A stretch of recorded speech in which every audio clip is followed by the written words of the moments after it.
जय हिंद दोस्तों। इतिहास में आज मैं आपको गवर्नर जनरल एवं वायसराय की कहानी क्रमवार और रोचक तरीके से बताता हूं। ये बिल्कुल एग्जाम पॉइंट ऑफ व्यू है और कहानी स्टाइल में रहेगा ताकि याद करना आसान हो। तो आइए शुरू करते हैं। गवर्नर जनरल एवं वायसराय की जी के कहानी दोस्तों। शुरुआत होती है 1773 के रेगुलेटिंग एक्ट से। 1773 ईस्वी में अंग्रेजों ने पहली बार गवर्नर जनरल ऑफ बंगाल का पद बनाया। इस पद के लिए पहले गवर्नर जनरल बने वॉरेन हेस्टिंग्स। यहीं से असली ब्रिटिश राज की नींव पड़ी। इसके बाद गवर्नर जनरल ऑफ बंगाल का पद 1773 से 1833 तक चला। 1773 से 1833 तक ये पद सिर्फ बंगाल तक ही सीमित था। वॉरेन हेस्टिंग्स 1773 से 1785 तक भारत के गवर्नर जनरल रहे। इनके समय रेगुलेटिंग एक्ट 1773 में तथा 1781 में पिट्स इंडिया एक्ट भारत आया था। इसके बाद लॉर्ड कॉर्नवालिस 1786 से 1793 तक भारत के गवर्नर बने। इन्होंने भारत में स्थायी बंदोबस्त व्यवस्था लागू की, जिसे परमानेंट सेटलमेंट भी कहा गया। दोस्तों, अब बारी आती है लॉर्ड वेलेस्ली की। ये 1798 से 1805 तक भारत के गवर्नर थे।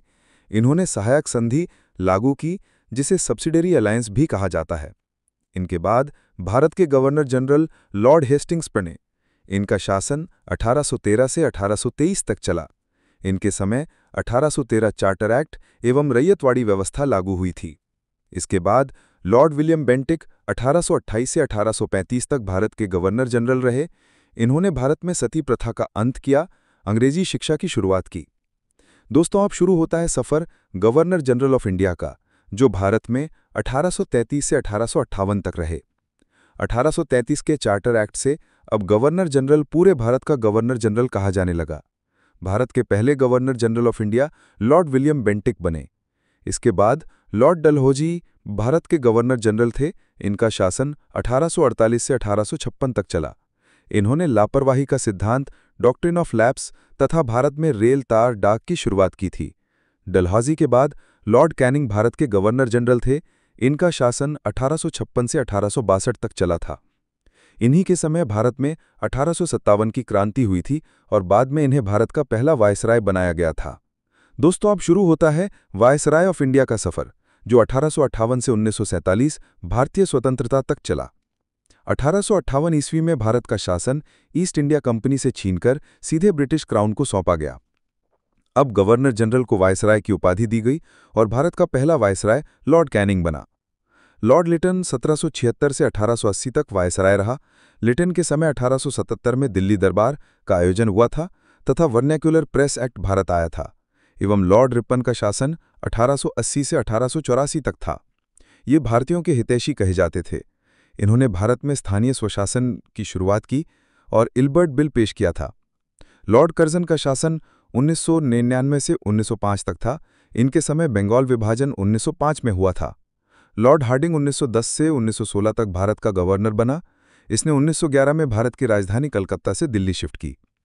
लॉर्ड वेवेल 1943 से 1947 तक भारत का वायसराय था।